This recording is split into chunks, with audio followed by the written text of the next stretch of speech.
Le jour se lève sur les Vosges et sur des pensionnaires un peu particuliers. Dans cet élevage alsacien, les visiteurs peuvent faire connaissance avec les animaux préférés du Père Noël.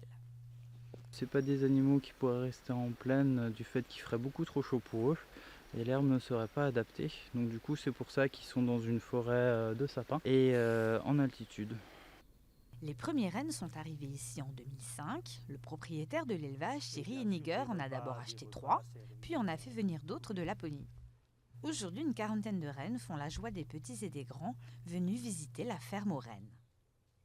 Ces rennes partent surtout dans des parcs animaliers ou dans des zoos, ou alors des particuliers ou des associations qui font des animations de Noël.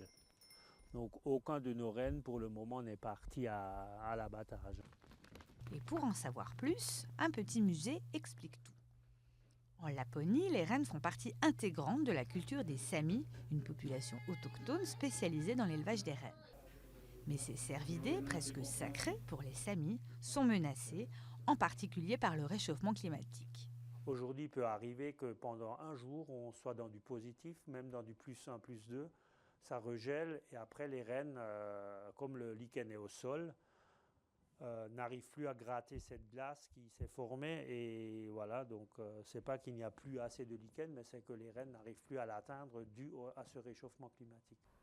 Effrayés par le vacarme des machines et des hommes, affaiblis par le manque de nourriture, attaqués par de nombreux prédateurs, les rennes du cercle arctique sont de plus en plus petits et maigres selon une étude scientifique récente.